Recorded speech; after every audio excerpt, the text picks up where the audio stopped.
Crystal Palace nil, Arsenal 1, and that, to be fair, guys, was very, very nervous. Oh my days, we just about got away with it.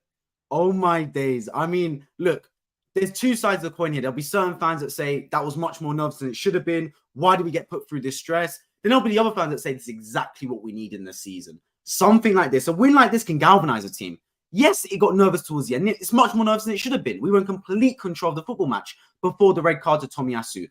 But certain wins like this, although they are scrappy, although they are grind, although that is backs against the wall for extended periods, you need them. You need them just to galvanize a squad. You need them to get a bit of togetherness. And trust me, there'll be times during the season, guys, where we have tougher victories than this. I guarantee you that.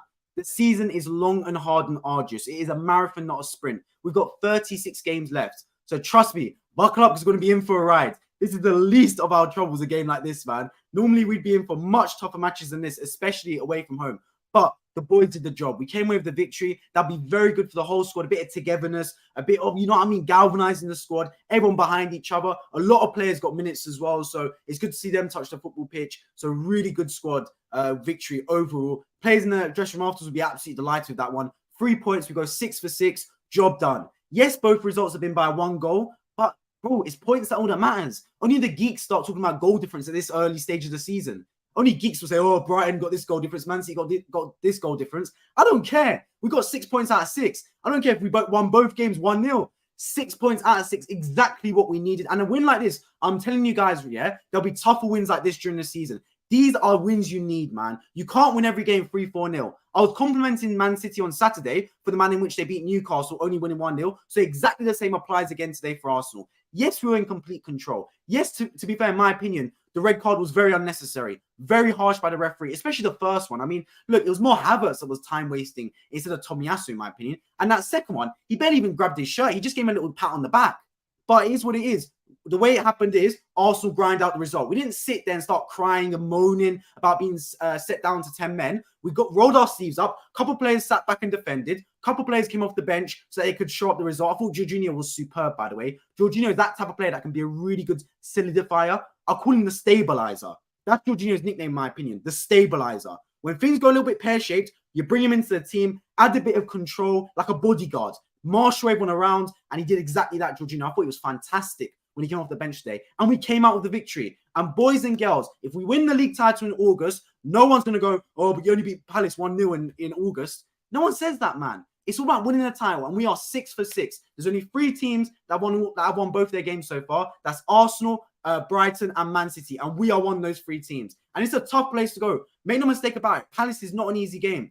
You have to grind out a victory at Palace. And in my opinion, right, I think, to be fair, this is better than winning the game 3-4-0. Many will say, oh, but without the red card, we probably would have won this 2-3-0. And I tend to agree with you. But in my opinion, I think this is a better result. It shows the togetherness. It shows the fact we can grind out results, getting a clean sheet away from home. Trust me, guys, the old George Graham Arsenal would win every game 1-0. We got nicknamed the 1-0 team, boring Arsenal. And you need that sometimes. Not every game's going to be a walk in the park. You need to know you have the ability to be resilient at certain times in the season, because tough games like this will come. Make no mistake about it, guys. I know we're sweating already and we're getting nervous, but this is only 2 games down. There's 36 more of these games to go, guys. So buckle up, get your popcorn ready. It's going to be in for a ride. But we're going to need games like this. You're going to need certain moments where you will shove on 6-7 defenders, where you will have to lump the ball up and you might not touch the ball for 5 minutes, and you might have 15% possession for the last 10 minutes of the game. It happens. That's football. And to be fair, we showed 2 facets to our game today. I thought at times we were fantastic in possession. Absolutely fantastic. Receiving the ball in the half term, turning, dominating. We had a real authority over the football match, and I really appreciate that. Look, if Nketiah was Erling Haaland, we win this game 2-0 up in the first half. But he's not. He gets a brilliant penalty from a quick thinking from Martinelli to slide him through. It was a penalty, by the way. I don't believe we'll need any discussion over that one. Stonewall penalty. Johnston brought him down. And then Odegaard. Look, that was a brave decision. I don't know whether it was Odegaard's decision, Arteta's decision, or Saka's decision, but we all know that Saka's our penalty taker. So I don't know whether there's a shift this season because of Saka's missed one against West Ham. I don't know. But if Odegaard missed that, the jury would be out, man. Guys would be all over Arteta and all over the board saying, why isn't Saka taking it? But Odegaard took it. He dispatched it perfectly. And at that point, I was thinking, you know what? Floodgates are open. Let's go for 2-3. The red card changed the game. Look, in my opinion, guys, it wasn't a red card. Absolutely not. But we know the referees are so poor in England. We know this. Like, I talk about the referees every game. Against Man United last week when Wolves played them. Stonewall penalty wasn't given. The refs are absolutely criminal in this division. But I'm so delighted I'm sitting here, and rather than blaming the referee for the result, I'm saying, yes, the referee could have cost the game, but we didn't let the referee cost the game. We sat there, we saw the adversity, we saw all the things in our way, all the things in our path, inhibiting our progress, but we rolled up our sleeves, we got to work, and we got the 3 points. And we let all the discussion take place on Monday Night Football between Gary Neville and Jamie Carragher. We do our job on the football pitch, and we make sure we get 6 points out of 6. And I also did exactly that. So I'm absolutely delighted. Certain players come off the bench. Jorginho, Kivior, Gabriel, players that don't necessarily start for Arsenal, but came into the team and got the job done, man. I love to see it because this is going to be a long and hard season. Trust me, I'll tell you that, guys. There'll be certain players that come off the bench and make a difference for us. Look at Reece Nelson last season. Barely started any games, but came off the bench in big ways against Forest and obviously against Bournemouth when he got the winner. Similar thing is going to happen this season. Jorginho off that bench. I'm telling you guys right now, yeah, Jorginho is that little wild card we have. He's that ace up the sleeve. Yes, he's not a showstopper name. Yes, he's not the fastest or youngest player out there. But what Jorginho gives you is he gives you some leadership. And you need that. Trust me, guys, you need that. Because when you're down to 10 men, you don't want young players. Young players are good at 0-0 when it's early in the game and everything. They've got the tenacious ability. They're fast. They'll sprint at you. They'll be a little bit dynamic, a little bit creative.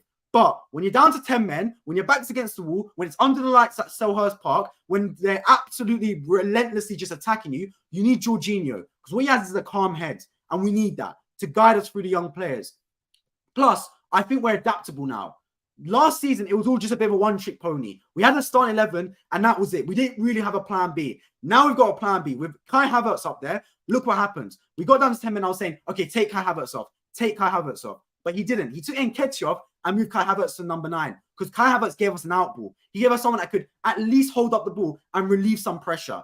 Get some players up the football pitch, get brought down for a foul, let the clock tick on, etc. And we need that. Because I see an Arsenal team now that's got multiple facets of attacking the football game. And that's so important. Trust me, guys, you're not going to win every single game playing beautiful football through the lines, cutting them open, 3-0, 4-0, job done. Football isn't like that. Like I've said before, this is a 38-game season. This is only match week 2. There's 36 more of these games to go, guys. So if you thought this was stress, and it was for me at times, I mean, towards the end especially, when I felt like we had 8 defenders on the pitch, I was just thinking, oh my God, it's just attack after attack after attack. But we stayed put, and the clean sheet is so important. Trust me, winning this game 1-0 is far better than winning it 2-1 or 3-1. Trust me, I'll tell you that. Only geeks talk about goal difference at this stage in the season. Don't be one of those nerds that starts talking about goal difference after 2 matches. Please don't be like that. Talk about points on the board. And we've got 6 points out of 6. We might only have won both games by 1 goal. It might have been against Forest and Palace, but I don't care. We've won both games. Bun the goal difference right now. We can worry about that later. We've got the result. And trust me, a 1-0 win, what that gives the dressing room, what that gives you intrinsically, the faith you have in the team for keeping out clean sheets and grinding out results, that's so important. Yes, I would have preferred not to grind out results against Forest and Palace so early in the season. I'd rather that happen later down the line and these results be a bit more comfortable like last year when we comfortably beat Palace, Bournemouth, etc. But it is what it is. Next week, we've got Fulham at home. I'm hoping we get a comfortable victory there. I don't want another grind out. But you need these moments in the season. Now, I'm delighted with the way it went. Really happy. Let's get into some of your comments. Let me know your thoughts on live chat, by the way, guys. And also, if you're new around here and you love Arsenal reactions, I react to every single Arsenal game this season. So make sure you hit the subscribe button down below my road to 5,000 and hit the bell notification button so you never miss any future streams. Jeff, appreciate joining stream, my friend member as well. Really do appreciate it. Very soft second yellow. 100% agree there. I think the referee saw something that wasn't there. Well, here's the thing, right? The lino didn't flag for a foul. Because normally linos like shake their flag and flag for a foul like that. The lino didn't flag for anything. So that was purely the referee's decision. David Coote, you're an absolute fraud, mate. You're an absolute fraud. But I'm so delighted that today, after this stream, I'm not sitting here violating the referee. Because after the game between Man United and Wolves, I spent the majority of the stream talking about the referees. At least today we can actually talk about the performances because the referee didn't dictate and control the football match. And obviously he didn't influence the result. I feel like, to be fair, if you're a good football team, the referee becomes a small factor of the match.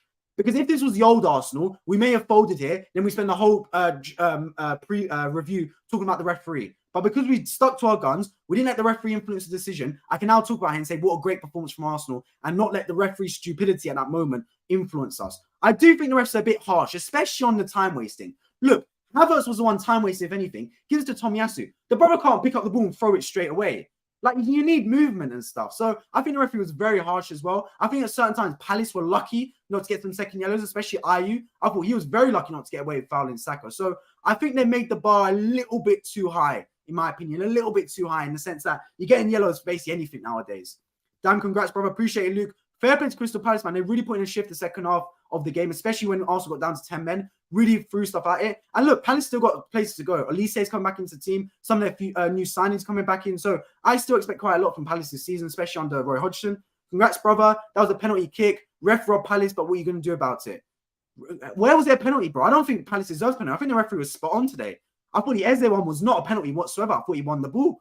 I thought he was trying to buy the penalty. He tried to go in, instigate the contact on Partey. Refs are much better at that this season. I'll give them that. For penalty kicks, refs are much better this season. There's a lot of times where attackers trying to instigate the contact, where they're the ones that actually dangle their leg and try and force the penalty. But I think refs are much more astute to that nowadays. So I have to give the referee credit on that one. I thought in terms of his penalty decisions, he was absolutely superb. Fantastic. I thought he got every single decision right. It's just the yellow cards where it was a little bit dodgy, the referee today. Mali, appreciate you on the stream. Hope you're doing well, my friends. Disappointing match for me, but on to the next one. Yeah, Palace will have plenty more to go. Your games against Arsenal should not dictate your season. Yeah, sometimes ref didn't see things that were there. Yeah, exactly. But that's where you got to go down to like the Linos, VAR to assist them out. And like I said, for the second yellow, right, the Lino did not put his flag up at all. He let the play continue. It was the ref's complete decision to call that. Normally when it's by the byline, the Lino normally flags for a foul, like shakes his flag and then points whichever direction the foul is in. Then the referee agrees with the Lino. But this one, the Lino was happy to let play continue. It was completely David Coote's fault. So yeah, that's on him, man. He's going to have to take the L on that one. He got the tactics wrong. Who, Arteta? Okay, let's talk about Arteta's tactics then, guys, because many people, myself included, would have been calling for Gabriel to start this game. And for me, I think Zinchenko should have started as well. Look, Tomiyasu has not been the same player since his injury. Case in point, last season, coming off the bench, he wasn't that good in games. And again, today, I don't think he was good. You might say, okay, he was all right. Look, in my opinion, every time Andre went one-on-one against him, Ayew was getting the better of him. And I'm not being funny, right? But that's like 30-year-old Jordan Ayew, sorry. There's plenty better players than Jordan Ayew in this Premier League. I'll tell you that for free. If he's worried about Jordan Ayew, imagine when he comes up against Mohamed Salah. That'll be an even worse battle. So I think Tomiyasu in his one-on-one defending is not as good as people think. I personally think that Gabriel needs to get back into this football team. I understand Arteta's thought process. He thinks Gabriel's a little bit suspect on the football especially, and he's a bit rash. I get it. But for me, you can't have Timber out and not bring Gabriel in. When we go against Palace, I think we go back to the back four that was serving us last season. White, Saliba, Gabriel, Zinchenko, and Ramsdale in goal. That's what you got to do, in my opinion. Don't need to complicate it. That back 4/5 with Ramsdale was doing bits last season. That was one of the best back fives in the Premier League, including the goalkeeper. We don't need to change up right now. Against Fulham, you run that back 4/5, in my opinion. That's what we do. Don't complicate it with Kivior. Don't complicate it with Partey at right back. We don't need it. For me, we go back to basics. That's just what I would do. Congratulations. Appreciate my man. I hope you're enjoying the stream. I've got the 3 points. 100% delighted we got the 3 points. That's all that matters. Don't let the geeks tell you about the fact that we only won by 1 goal and it was too nervous. Bro, that doesn't matter, man. The only thing that matters is the points on the board. Tell me how many games Man City last season when they're on the way to win the league, they grinded out. I remember them scoring a last-minute penalty against Fulham. I remember that happening. I remember Man City grinding out plenty of results last season. I'm telling you guys right now, when Man City beat Newcastle 1-0 on the weekend, was anyone saying that was nervous? Was anyone saying that was lucky? Absolutely not. So don't let anyone on Twitter, don't let any of the media tell you that Arsenal got lucky today. That was a good performance. Yes, obviously down to 10 men, we caved in, we sat back a little bit and invited pressure. But that's what you got to do. That's how it is. I would have preferred if we tried to control the game a bit more, but that's football. Tides turn. That's why, in my opinion, you're never safe at 1-0, let alone even 2-0. So you got to sometimes revert to what the game's telling you to do. And at that moment, with 15 minutes left, Arteta looked at the situation. He analysed his position on the chessboard and looked and thought, you know what? Our queen's been sacrificed, but we can still win this game. We got Franz the defenders, Franz Zinchenko for a bit of stability in there. Get your Kiviors on, get your Jorginhos on for a bit more of a level head and grind out this result. And it's exactly what we did. And you saw the celebrations at the end of the game. The players were delighted. They celebrated like they won the game 6-0. That's exactly what we need. I'm telling you guys, the only thing better than winning a game convincingly 3-0, 4-0 is a 1-0 victory. 1-0 is one of the best wins you can get in football. I'll take that for an absolute fact. George Graham, as I said earlier in the stream, made a living out of winning 1-0. We got a nickname, Boring Arsenal, of George Graham's 1-0 victories. It's the best victories you can get because it demoralizes the opponent and it gives a real togetherness around the squad. You only need to win 1-0. One goal is plenty. That's it, man. 1 goal is plenty, and then sharp shot and defend well. And clean sheets go a long way. Clean sheets are massive for confidence. I'll tell you that. I was so disappointed we didn't get a clean sheet against Forest. I wasn't disappointed that we only won 2-1. I was disappointed we didn't get a clean sheet. Clean sheets are so important in football. Man City have got back-to-back clean sheets. They're looking good defensively. We need that same defensive prowess. And look, clean sheets are a massive part of winning the season. Your defense wins you titles. Everyone knows about this. It's a common rule. Attack wins you games, defense wins you championships. And our defense today stood up when it mattered most. Yes, we weren't under consistent pressure, but when called upon, we turned up big. Look at that Saliba tackle in that first half, man. Look at that Saliba challenge. Oh, you see what I mean? He miscontrols the pass. Jordan goes through and he just wallop takes him out, man. What a challenge from Saliba. That's a Rolls Royce centre back right there. So look, I'm delighted with how this game went. I couldn't be happy. I've got a smile on my face. Look, many will say, oh, we should have won this game 3-0, 4-0. I don't care. 1-0 suits me completely. Don't let the nerds on Twitter tell you about goal difference. We only won by 2 goals. I couldn't care one bit. I care about the 6 points on the board. And that's exactly what we got. Exactly what the doctor ordered for us. So I'm absolutely delighted. That wasn't a red card on Tomiyasu. I guess we can all agree on that one, right? Very, very harsh. Mohammed, appreciate you on the stream. Hope you're doing well, my friend. Evening yourself as well. Referee got it wrong. 100% he got it wrong, man. 100%. A couple of emotes, but obviously StreamYard doesn't really show emotes, unfortunately. But I can see it on my iPad. Palace didn't really have good chances. Not much attacking except for the last 25, 30 minutes. Yeah, the red card really opened up the football match. I would have been interested to see what would have happened if the red card didn't happen. Because even after the red card, Arsenal were in complete control. Palace was still living off scrap. So I was waiting for Palace to actually open up and try and attack the game, because then Arsenal would be expected to pip them on the counter-attack. But that's one of the things in football, right? Red cards happen, the tides turn. That's why it's a 90-minute football match. And that's why you always got to stay in the football game. Even if your back's against the wall, don't cave too early. The worst possible thing you can do is concede a goal, then fold like a house of cards. Never, ever fold, because anything can happen in football. I've seen teams be 3-0 down and salvage games 3-3. It happens. You just got to stay in the game. And that's what Palace did. Because there was a period at the end of the first half and the start of the second half where Arsenal really started to turn up the gas and go into third, fourth gear. But Palace didn't just panic. They stayed in the game. And as soon as the red card came, yes, they bought it a little bit. Jordan was a little bit cheeky, bought the foul. But the referee's he's a bit brainless. He bought it, obviously. Like, you know, against English referees, because the standard is so poor, you can con the refs, especially on second yellows, because VAR can't even help you out on second yellows. So he conned the referee a little bit, but he got what he wanted. And now, with 30 minutes left, Palace got 11 men, Arsenal got 10 men, and they got something to fight for. So things like that happen. If you're Palace, you got to be distraught you didn't win the game. I'll tell you one thing, right? I say about winning games 1-0 is so important. Winning games down to 10 men is so important as well. That's a real togetherness. That is like you against the army. That is like you against the world. 10 men against the world and you won that football match. That's got to be so good for the players, man. Such a good feeling. But for the team that's got 11 men and doesn't win that football match, that's so degrading as well. Because you've literally failed to at least get a point against a team that's got one man less than you for half an hour. That's really got to hurt if you're Crystal Palace. But hey, the game's a game. I'm an Arsenal fan. I'm absolutely delighted with how that game turned out. Massive victory. VD predict 100%, my friend. So delighted with how it turned out. Trust me, this for me is better than winning this game 3-0, 4-0. Grind out a 1-0 win, seeing the smile on the players' faces. And look, even little things like shooting out the ball for a goal kick, tackling. Look how Gabriel celebrates. Look how Ramsdale celebrates. That's a real togetherness, man. That's infectious positivity around the football club. Little things like that really supercharges the team in a positive way. And I like seeing that from Arsenal. I feel like this is an Arsenal team that the fans can get behind, because it's an Arsenal team that cares. I have been very, very critical of Arsenal teams in the past, especially the back end of Arsene Wenger's reign, that the players didn't really care. They were there for a paycheck, mercenaries in a sense. This Arsenal team cares, bro. This Arsenal team wants the Premier League trophy. I'll take that for an absolute fact. Because everything we celebrate, it's like we're playing for our own paychecks. It's like Arteta tells them, you draw or lose that game, you're not getting paid this week. That's what it feels like. Because these players genuinely care about the result. The little things, man, like clapping each other, high-fiving each other, giving people pats on the back, Ramsdale getting hugs when he makes a save. I like it from the team. The squad feels like a massive family. And that's so important, because we're in a 38-game Premier League season. You're going to war with these players. You're in the trenches with these boys. These players are the only friends and family you got. When the media's on your back, when opposition fans are on your back, when sometimes your own fans are on your back, your teammates are all you have. That's the only people you got around you. And you want to look left and look right and see that you've got real brothers in that camp with you. And I feel like the Arsenal team have brothers around them. There's a real togetherness with this squad, and these players will lay down their lives for each other. And that's what we want to see. And I feel that togetherness with this squad, I feel a part of it. I feel real part of this dressing room. So yeah, trust me, this win goes a long way. I'm predicting Arsenal to win the Premier League this season. And wins like this, trust me, it does not change my mind about that. Yes, it'll be tough to beat Man City. And yes, Man City look unbeatable at times, and they've got clean sheets, and their goal difference is better than us. But I don't care about that. It's too early in the season. Don't worry about goal difference. Don't worry about anything like that at this stage in the season. Worry about points and worry about performances. And right now, these are two good performances. Forest was good in the first 60 minutes, and it was a good grind down the last 10. Chris Palace today was good in the first 70 minutes and it was a good grind out in the last 20. We're showing multiple facets of our game. Not every single game is going to be streamlined. Not every single game is going to be A to B. There's going to be bumps in the road. There's going to be little different routes. You're going to be in a dilemma.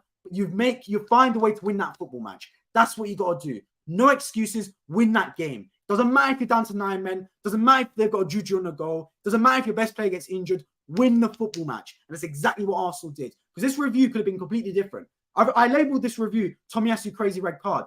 That was because of the stupidity of the referee. But I didn't let that dictate the game. And Arsenal didn't sit there and go, yes, the referee made a mistake, but, oh, you know what? The referee made a mistake. Let's talk about that in the post-match conference. Oh, we lost this game because of the referee. No, we didn't let that happen at all. We sat there and we understood that, yes, the referee did make a mistake. But we've still got 30 minutes to win this football match. We're still 1-0 up. Do you want to sit there at the end of the game and go, oh, we lost because of the referee, or we drew because of the referee? Or do you want to sit there and say, we won despite the referee? And we did the latter. We won despite the referee. And I hope Arteta makes a point of it in the conference. I hope he says, yes, that was a poor decision. But I'm so delighted my boys still went out there despite adversity and found a way to win that football match. Because you need to be anti-fragile and you need to be resilient. And Arsenal displayed exactly that today. I'm absolutely delighted with how it turned out. This experiment formation is going to kill us. Lloyd, I appreciate your stream, my friend. And you know what, brother? I do agree with you at times. Look, Thomas Partey needs to get in the team. I agree. Declan Rice needs to get into the team. I agree. But you can't play Partey at right back. It does not work. Go back to the team that was so good last season. Why are we not playing this back five of Ramsdale in goal, then Ben White, Saliba, Gabriel Zinchenko? It was our best back five last season. We won basically every game when these lot started almost. So why are we not playing that team? I don't get it.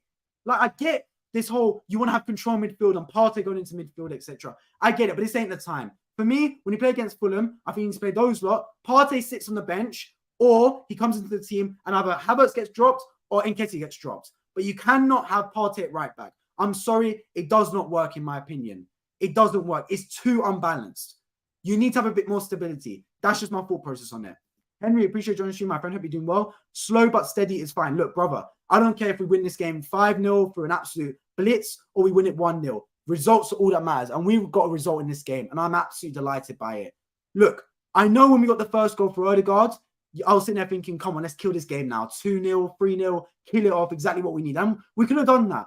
But it's how the game goes. You're dealt cards sometimes. And you might be dealt a tough cards, but you find a way to get a result. And that's what we did, man. That's exactly what we did. Tomiyasu red card. Yes, it was harsh. And in my opinion, Tomiyasu should have got subbed off anyway. I don't know why he was still on the football pitch. I don't know why he started. I don't know. As soon as someone gets a yellow card, especially fullbacks, you got to take them off the pitch because they're too vulnerable. Especially Tomiyasu, because Tomiyasu is a little bit rash. He's not a left back by trade, so he's going to do stuff like pull a man down. It's not really. It is his fault, but at the same time, it's just the way he is. Like, he's not composed.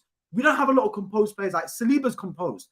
Saliba could have a yellow card after 1 minute, and I still trust him to not get sent off. Well, Tomiyasu is not that way because Tomiyasu is a bit rash. So I would have taken him off much earlier. I think Zinchenko should have started. If you're fit enough to be on the bench, in my opinion, that means you're fit enough to start. And Zinchenko needs to start for us. Yes, he might not be the best defender, but did Tomiyasu defend well one-on-one today? I don't believe so. I thought Jordan Ayew had the better of him every time he was one-on-one, to be honest. So I think Zinchenko should start for stability in midfield. Then you start Zinchenko, Gabriel, Saliba, Ben White. No need to overcomplicate it. That's what I would have done. Arsenal fought very well those last 35 minutes. I said they finished third place. Third is harsh, Luke, bro. Third is very harsh. I think Arsenal have to finish top two. In my opinion, I think we're winning the league, man. It might be biased. It might be wishful thinking. But why not manifest it, man? Arsenal hopefully to win the league. Come back to this in May. Arsenal look like contenders to me. A lot of people would disagree, but I like how they play. I do think they should sack. Who should they sack?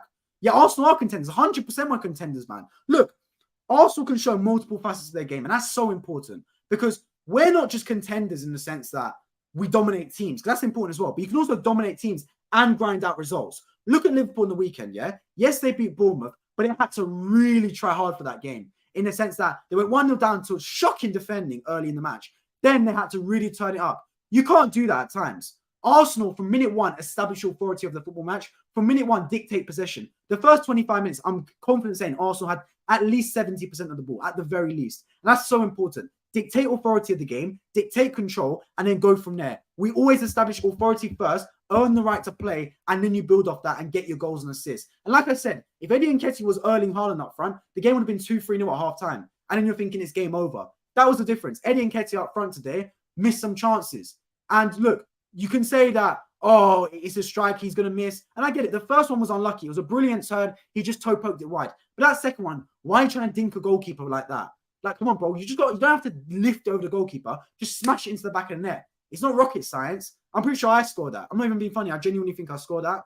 So, look, Eddie Nketiah, if you want to start up front for Arsenal, you have to score, bro. That's just how it is. Because you're not a good enough hold-up player. You're not a good enough link-up player to have anything up, to be good enough to start in the team. The only thing you got going for you is you're meant to be a good clinical striker. So you got to score your chances. Simple as. I didn't get it today. Yes, he won the penalty for some quick thinking. So congratulations to him for that. I love him for bits for doing that. But you got to score your goals in the first half because Erling Haaland would have dispatched that. And it could very much be the difference that one team's got Haaland and one team's got Nketiah. I know it sounds harsh, but that can be the difference in football sometimes.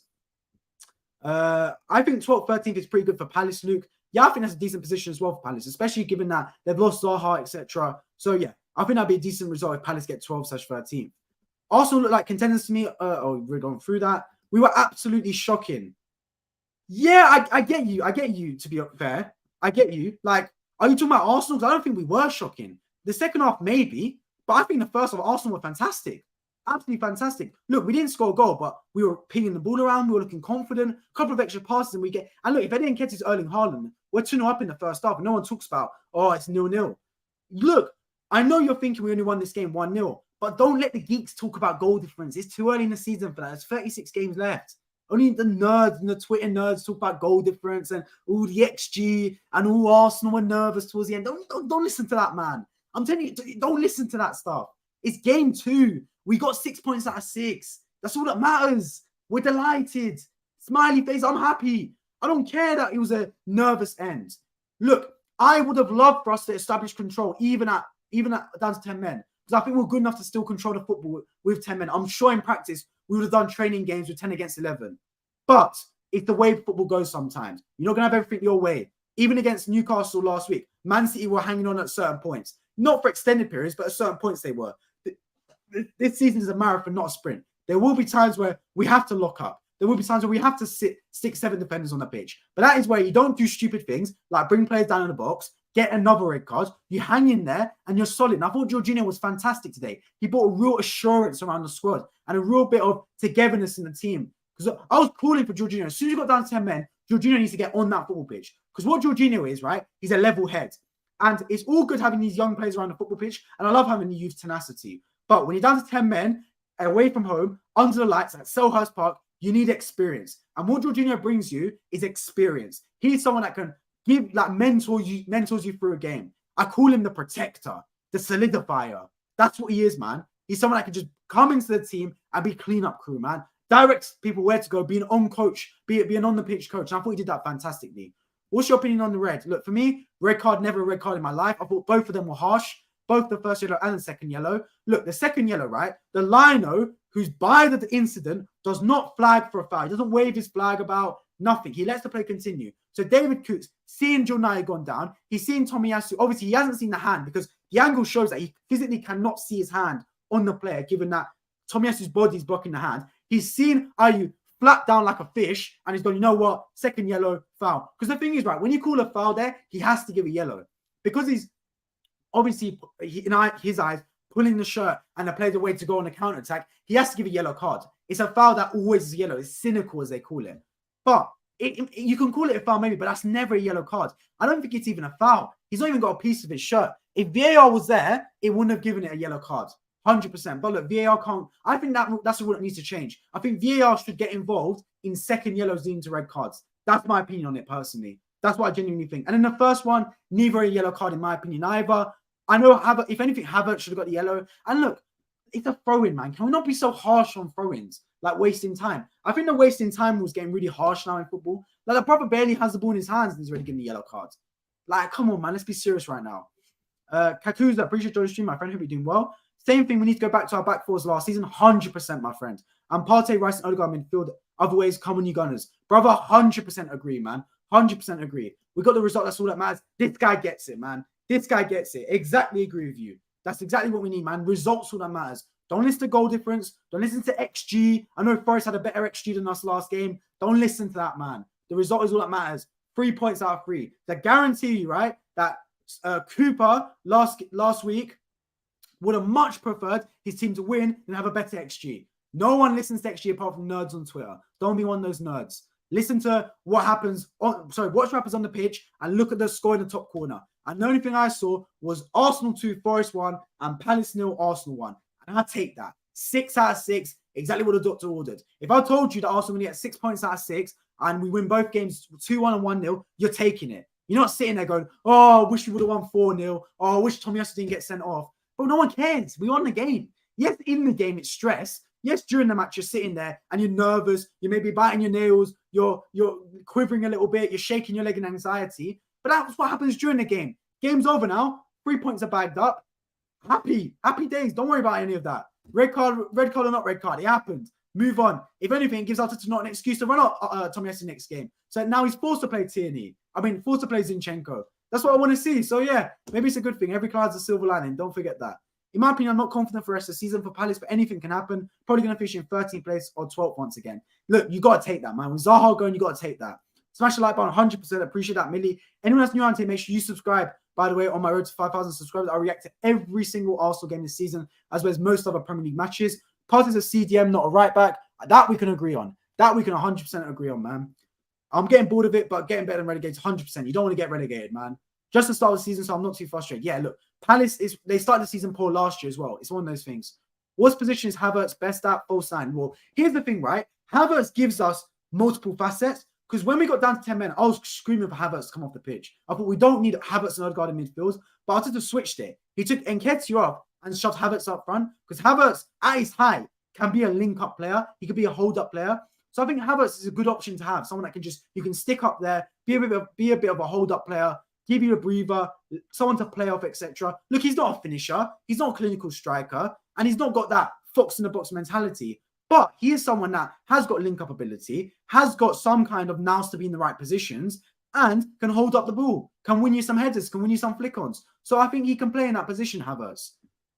Sorry, lol. My bad. My finger's thin. I didn't finish writing that. No worries whatsoever, man. Big up. How are you? I was wondering if anyone wants to come on. Luke, I'm busy after the stream, mate. Appreciate it, though. Appreciate Luca. Eddie is a poor finisher. Yeah, look. Eddie, I think his best attribute is a goal scorer. So if the brother's not scoring goals, it is an issue. We can't lie about that. Like, Eddie is a goal scorer. If you ask Eddie, what's your best attribute? He says scoring goals. So if he's not scoring goals, it's a bit of an issue. Let's be real about it. But it didn't cost us today. And he won a penalty. So that's the next best thing. He had an influence on the game. The first yellow is something there. Given now, Tomiyasu is the one who gets it because he's the one standing there holding the ball, not the 5 others who are standing around doing nothing. Look, Jeff, that's a great point, because although Tomiyasu's fullback, one throwing the ball, the movement was absolutely shocking. And I was screaming for him to just throw it because I knew a yellow card was coming. And I thought, you know what? You're a fullback. You don't want to get a yellow card. I'd rather Havertz get a yellow card than Tomiyasu, because a striker ain't really going to get a second yellow. A fullback, knowing that Jordan is going to now target him for the rest of the half an hour, I knew it was going to be a bit of a sticky one. So look, it's one of those things. And you're right. Odegaard had no movement. Rice had no movement. You got to move sometimes for the player that's throwing the ball, because no movement, where are they going to throw it to? They're just going to give the ball away. So I agree with you 100%.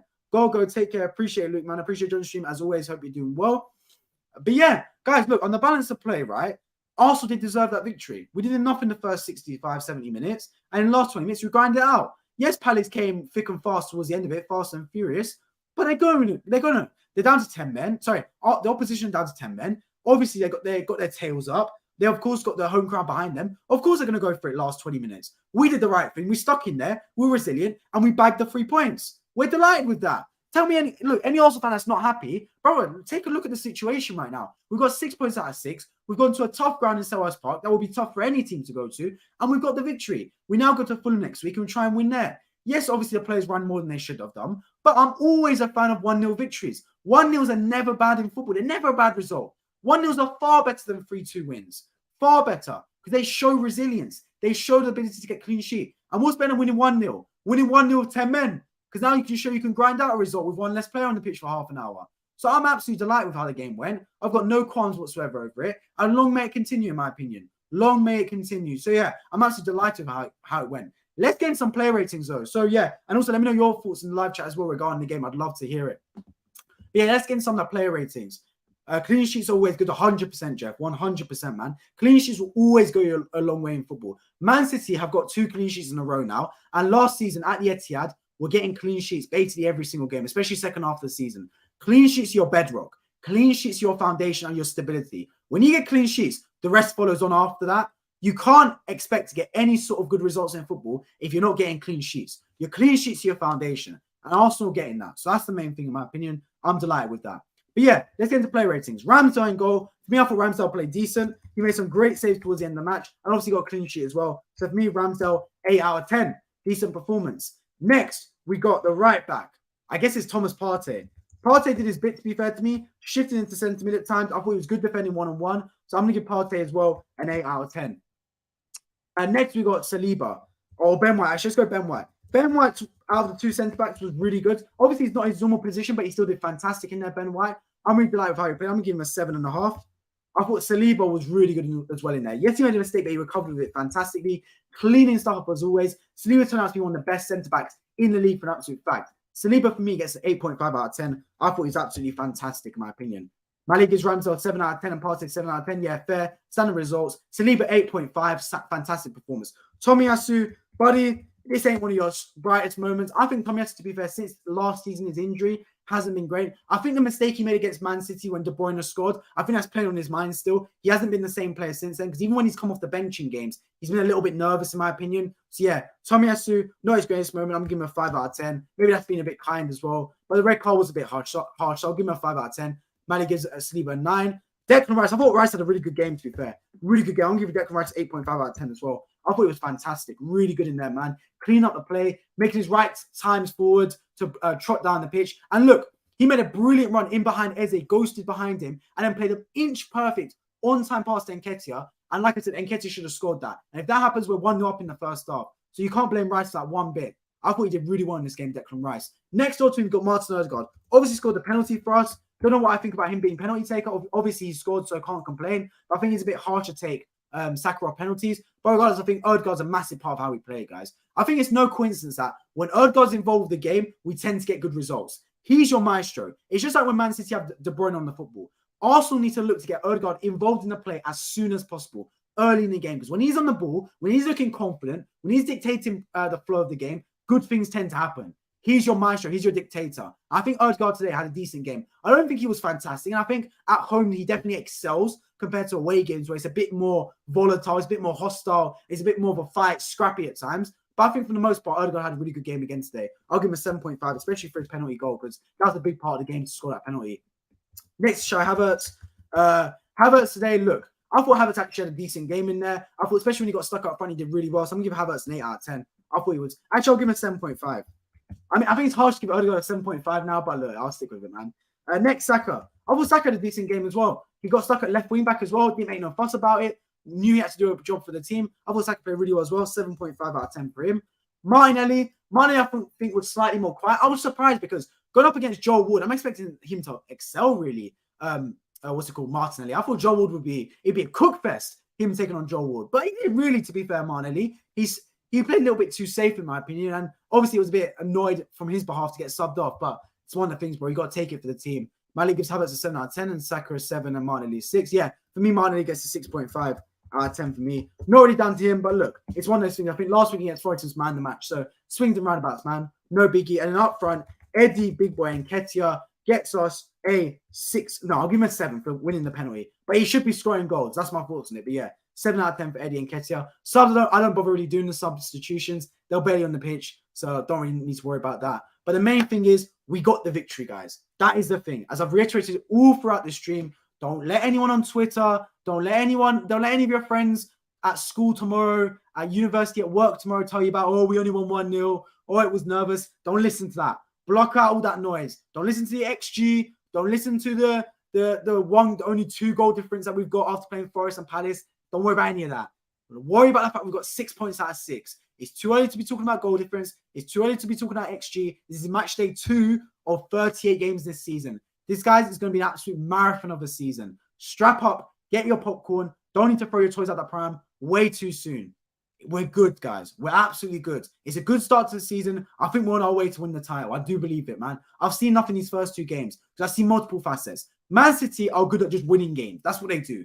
But Man City rarely grind out results. They did it against Newcastle, but they were at home.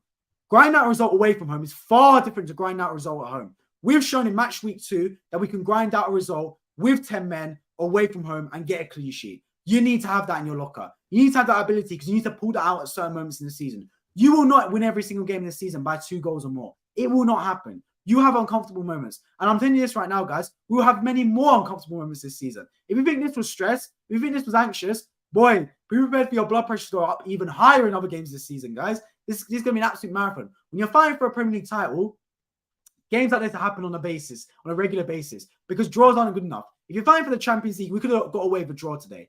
If we were going for Champions League top 4 football, we could have got away with a draw today. But because we're fighting for the title now, in my opinion, you need to win away at Crystal Palace. There's no if, buts, or maybes about it. No two ways about it. Shout out Callux. You have to win away at Crystal Palace. That's how it is. And we did that.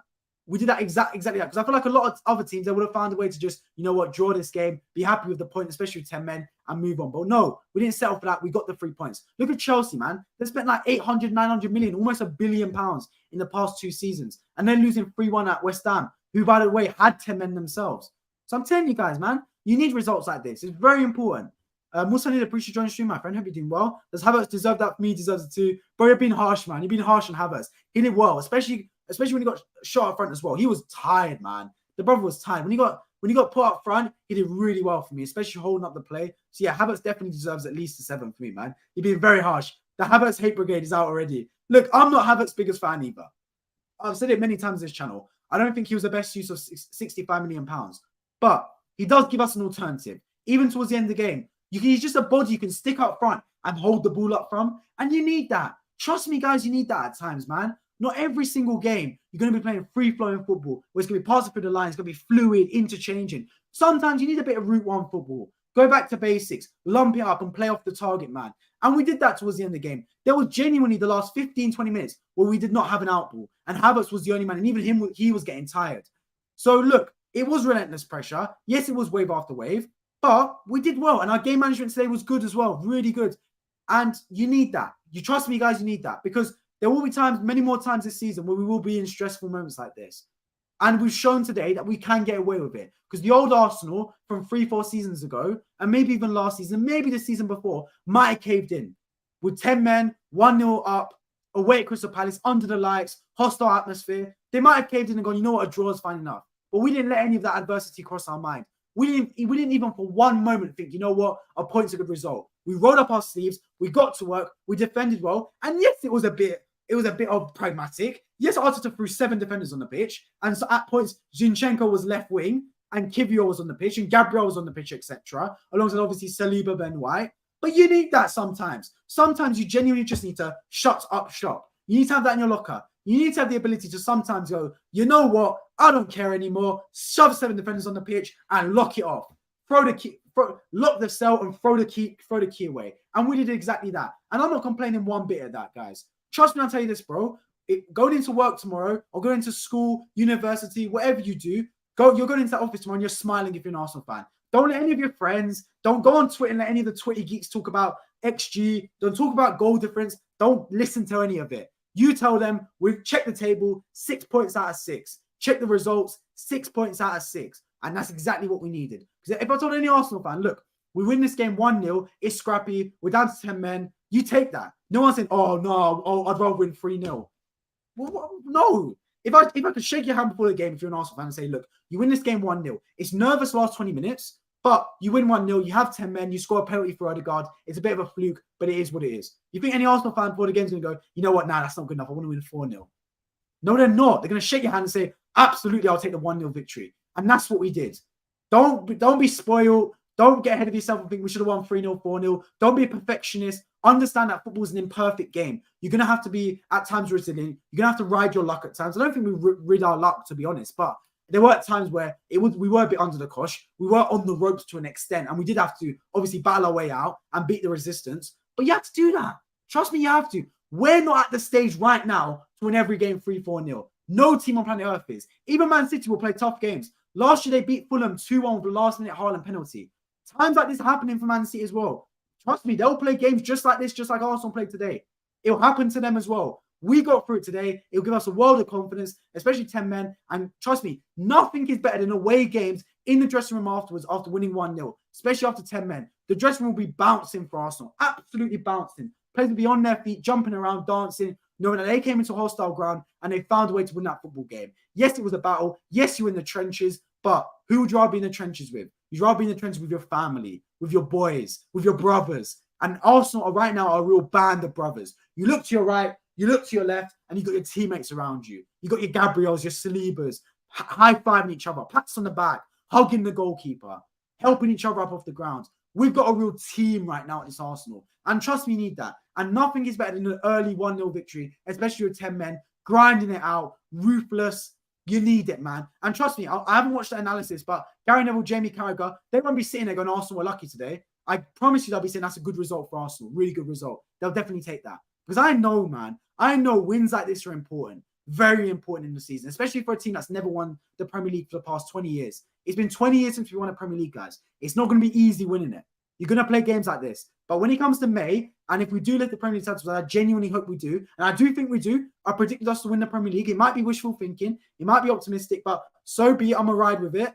And if we do win the Premier League title in May, I will not be sitting on this stream, on this channel going, I know we won a Premier League title in May, but boy, did we get lucky in August against Crystal Palace. I ain't going to be saying, I'm going to be saying, thank God we won the Premier League. That's how it is. No one talks about the games you scrape past. People only talk about the points on the table. And that's exactly what we did. We found a way to win that full match. So I'm absolutely delighted. True, exactly, man. Very true. Havertz okay today, but I predict after about 5 matches, Havertz will not start and Partey will move back to midfield. Just too soon now to bench someone bought for 65 million. That's a really good point. Really good point, Jeff. But the thing I will say is, right, what Havertz gives us, it gives us a dynamic approach. Last season, we were one way. We weren't multifaceted. We only had one starting 11, and that's who we'd play. If we're playing against Forest at home or we're playing Man City away, we'd play our same team. And it works because we obviously got a bit of consistency and reliability in that. But now with Havertz and players like Timber and Zinchenko and players like that, right, we've now got alternatives. We can now change our game plan considering what opponent we're going to play. Sometimes Havertz will play in midfield with Odegaard. Sometimes, just like the Community Shield, it'll be Partey, Rice and Odegaard. Now with Havertz, it gives us a little bit of options. So I think we can expect our starting 11 to not be as constant now. Going into the games coming up, right, I think Arteta will change the starting 11 based on the type of team we play and how he wants to approach the game. Home games, I expect Havertz to play. So we're going to have a lot of the football. We're going to be very much on the front foot and we'll come up against teams that play very much a low block. But when you go away from home sometimes, you're going to be playing against teams, right, that are going to need a bit more physical battle. And then you will need Partey in there. Because Partey, he's a fighter. He's a genuine fighter. Yes, he's not a right back, but he'll put in a shift there. So I think Havertz will have a place in this team. I don't think he should start in our best 11. If you ask me who Arsenal's best 11 is, it wouldn't be Havertz starting. That's for an absolute fact. But there's a part to play for Havertz this season. I do believe so. I do believe there'll be certain games where Havertz should start for Arsenal and we'll see the best of him. But he's still a new player, man. It'll take him time to adapt. It's a new system for him. He's not used to playing this number 8, number 10 position for Arsenal. So yeah, I'll give him time. And I think I've seen good patches from Havertz. I've seen good moments. And I do expect much more from Havertz. But look, it's still early. He's a player that's been very much lacking confidence at Chelsea. And look, someone like Havertz doesn't strike me as a man that you should be getting on the back of. He's someone that needs an arm around his shoulder. That's the type of player I think Havertz is. Certain players, they react differently. Some players react best to when you give them a bollocking. You're like shouting at them, telling them off. That really kicks them into getting lights of fire under their belly. Whereas other players, they just need the arm around their shoulder and tell them, look, I'm here for you, man. I'm here for you. I'll give you some time on the football pitch. Give you some time to integrate. I think Havertz is that type of player. He's very much a confidence player. There's a reason he's got nicknamed Shy Havertz, right? He's a bit goal shy. But if you give him a little bit of confidence, he can maybe reignite the form he had from the Bayer Leverkusen days and in the German national team. You never know. We ain't got a choice. We bought him for 65 million. We can't exactly sit there and go, we want a refund. So yeah, I think there'll be a part to play for Havertz. But look, going into the next game, of course, I'll be previewing Arsenal versus Fulham on this channel. It's for members only, so make sure you become a channel member. It's the first thing in the description to get access to every single Arsenal preview this season. I previewed this Crystal Palace game, and in my preview, I said I wanted, to be fair, I really wanted, what's his name? Zinchenko to start, and I'd rather see, to be fair, Partey go into midfield and Havertz get dropped. But I understand why Havertz started today, and it didn't cost us. We won the game, and that's the most important thing. The best possible thing a manager wants, right, is learning his lessons but winning the game at the same time. Because if we won this game 5-0, for example, there wouldn't be a lesson to learn. But maybe winning this game 1-0, Arteta would understand, look, I know we won 1-0, but now I understand at the same time that Havertz and Odegaard doesn't really work with Rice certain games, or Partey right back doesn't really work. So you do want to win and learn your lessons at the same time. You don't want to lose to learn your lesson. That's the worst possible thing. Yes, it's inevitable at times, because if you do make grave mistakes and major mistakes in football, more often than not, you will lose the football game. But the best possible thing is winning a game and the mistakes not costing you. That's the best possible thing. And yet still identifying the mistakes. Like I said, against Fulham next week, I want to go back to basics, back to our usual back four. Zinchenko should be fit by then. Saliba, Gabriel, Ben White, Ramsdale. Don't overcomplicate it, man. Play that back four /5. Ramsdale in goal. Partey, Rice, Odegaard, Saka, Martinelli, and then Jesus if he's fit up front, or Nketiah up front. Go back to basics, man. That's what I would personally do. But look, it's Arteta. He likes to change up a little bit. He likes to be a little bit of a overthinker, a bit eccentric. Oh, I'll play Havertz in that non-break position. Oh, I'll play Ben White at centre-back, even though I've been playing right back for the past 3 seasons. Do you know what I mean? It's just a little bit what Arteta's like. But look, as long as you get the result, that's what matters to me. And Arteta knows best. The man's a football coach for a reason. He's manager of Arsenal.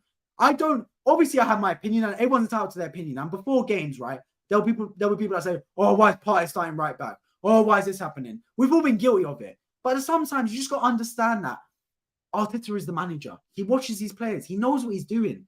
The man's in the job for a reason. He got us 2nd place last season, right? When many people thought we wouldn't even finish in the Champions League spots. The brother's doing well. Let him cook. Look, after the game, feel free to criticize. Feel free to say, yes, that was the wrong decision. But before the game, get behind it. So if he wants to start Havertz, I'll get behind it. And to be fair, Arteta was taking notes from me because during the game, I was saying things like, bring Jorginho on. 2 minutes later, Jorginho gets subbed on. I was crying out for Tomiyasu to get subbed off. As soon as he got his first yellow, I said, okay, cool. Take Tomiyasu off, bring Gabriel on, shift into either left back, or of course bring Zinchenko on as well. I was crying out for it. He took too long to make his subs, in my opinion. And to be fair, Trossard counted himself mightily unlucky to not get on the football pitch. I think Trossard much deserves some minutes on the pitch. But look, it's one of those things, man. You just got to take it in stride and understand that there's still going to be plenty of times when Trossard will play minutes this season. He's still got a big part to play. Make no mistake about it. I think Trossard's got a massive part to play for Arsenal this season. I absolutely think so. I think he's going to be a big part for Arsenal. But yeah, overall, we got the win. That's what matters, guys. Don't worry about the goal difference. Don't worry about the fact that it was nervy towards the end. We needed that. Trust me, you need it sometimes, man. You need to go into enemy territory and you need to win games like that. Win where it's a bit gritty, where it's a bit out of your comfort zone. You need it. Trust me, you do. It's the best type of wins. Arsenal under George Graham lived off 1-0 victories for a very long time. We got a nickname, boring Arsenal, for it. Trust me, you need it, man. When a team knows that you're good at getting clean sheets, trust me, that's a fear factor you have. You'd much rather be labelled as a team that's good defensively than a team good going forward. You'd much rather be a team that gets clean sheets than a team that scores 3 goals a game. Because clean sheets are sustainable. Liverpool can score 3 goals a game, but Liverpool will always seem to concede. They're not dangerous. Man City are dangerous, not because they'll score goals. Man City are dangerous because they do not concede. Their defense is solid. They're impenetrable at times. Look, on Saturday against Newcastle, they did not concede. Against a team that shot 5 past Villa the other day. Against Burnley, they did not concede. Man City do not concede goals. They are impenetrable at the back. And if we can build that same type of fortitude, and trust me, winning 1-0 away at Crystal Palace is a good place to start, then we will really start to build up a good mentality of being a team like that. And I think that's a team that can really serve you well going forward. Because trust me, I want to be labelled as a team that can defend and get clean sheets. I'd much rather be known as a team that can get clean sheets than a team that can get 3 goals a game. Because clean sheets show stability. Clean sheets are the foundation. And that is what you build upon going forward. I want to appreciate John Stream, my friend. Hope you're doing well. Congratulations. I appreciate it, my friend, man. Really do appreciate it. 6 points out of 6. Gooners, be absolutely delighted with that, man. I'm telling you, really good result. Of course, after this, I'm going to be tuned into Monday Night Football to see what happens there. Arsenal fans as well, if you're new, make sure you subscribe. I produce Arsenal transfer news videos daily on this channel and also react to most Premier League games that are televised. So make sure you hit the bell notification button so you never miss future streams, and also subscribe on my road to 5,000 subscribers as well, and drop a like down below. So yeah, look, I'll be streaming every single game this season, just like last year. And I'm ready for it, man. I've got my seatbelt on. I'm strapped in. I understand it's gonna be a marathon this season, and it will be a roller coaster ride. This won't be a simple case of A to B. We picked up the title in May. Trust me, guys, it's never gonna be like that. Tell me one time in a Premier League season where it's gonna be straightforward for an Arsenal. Never, man. Especially nowadays with the teams like Man City around that are basically impenetrable. For us to win a Premier League this season, we will take a battering. We will take a bruising. It will be a 12-round slugfest in the boxing ring. But those type of victories are much better than the easy ones. I'll tell you that for free. When we beat Bournemouth 3-0 last season, I was delighted. But at the same time, I was sitting there going, well, that was easy. Wins like this get me really excited. These are wins that are like, whoa. Yes, it was stressful, but we found a way to win that football game. You leave it, you are sweating buckets. Your blood pressure's through the roof. Yes, you might need to obviously get some stress relievers and stuff like that. Maybe go in the shower to cool down a little bit. But you take the 3 points. You go into work tomorrow. You go into school tomorrow. You go into university tomorrow. And you're delighted. You wear your Arsenal shirt. You're happy. Happy days, man. It's exactly what we needed. We got the 3 points. And I'm absolutely delighted by that. I'm not going to sit here and say, oh, we should have won 3-0. I'm not going to sit here and go, oh, why did we not control the game after being down to 10 men? Because I'll look at the chessboard and understand that our queen got taken, but we still find a way to win that game. And that's exactly what we did. Tomiyasu will now be missing for 1 game. Yes, it's harsh, but that's the way the cookie crumbled. In my opinion, that's probably a silver lining. It means Arteta cannot play him. And now I think he's forced to play Zinchenko. Good news there. I think he gets Fulham anyway. Look, I've said this from ages ago, right, guys, yeah? Home games and away games in a season, they're different. In home games, I look for good performances. Home games look to dominate the ball, get possession, and win the games, and then ideally ramp up the goal difference. Away games, just get the result. If you're away from home, I don't care if you're playing Sheffield United, Luton Town away, or you're playing Prime Man City away from home. Just get the result. That's all that matters, in my opinion, away from home. I don't care if you win 1-0 for penalty and you're defending deep for the rest of the match. I do not care. Away from home, results are all that matters. It doesn't matter if you have 10% of the ball or 90% of the ball. Win that football match. At home is when you can then start to play a bit more flamboyantly and dictate possession and look really nice on the eye and look really aesthetic and start to dominate possession. Have an XG of 4 or 5. That's fine. Leave that to the home games. Away from home, I just want to get the result. Enemy territory, business trip, rock up in your business suits, briefcase, 90-minute game, get the result, leave on the coach home, job done, secure the bag, exit. That's all it is. Away games like business trips. Go in, take care of business, exit. Don't need to make a hash of it. Don't need to make some firework display. Just go in, get the job done, exit, man. And I'll take 1-0s every game of the season, especially away from home. Give me those 1-0s. I'll tot them up and I'll take them all the way to the bank. Because 1-0s for me are the perfect type of scoreline. Easy peasy, lemon squeezy. Grind it out, take it home. Exactly what we needed. Show a bit of fortitude, show a bit of resilience, get a nice little celebration at the end. Exactly what we needed. Yes, obviously 2-0s and 3-0s are less stressful, especially 3-0s. But 1-0s can show your fortitude. 1-0s can show the fact that you can grind out results. And you need that early in the season, trust me. I know some will think that it's a bit too nervous for an early game in the season. You want this around like the 25th game of the season. But still, I don't care, man. It's happened now. It's one of those things. Man City will go through periods like this. Man City fans will be watching this game and thinking, oh, if only Palace could have got a result today. Arsenal had 10 men for the majority of the match. Don't care, man. Don't care. The game's over. We won the football match and we proceed. That is the main thing, in my opinion. I still think it highlights that Arsenal will need a striker. And Arsenal probably do need to dip into the transfer window, in my opinion. I do think we'll need to sign a potential backup defender, especially with Tomiyasu now getting a red card.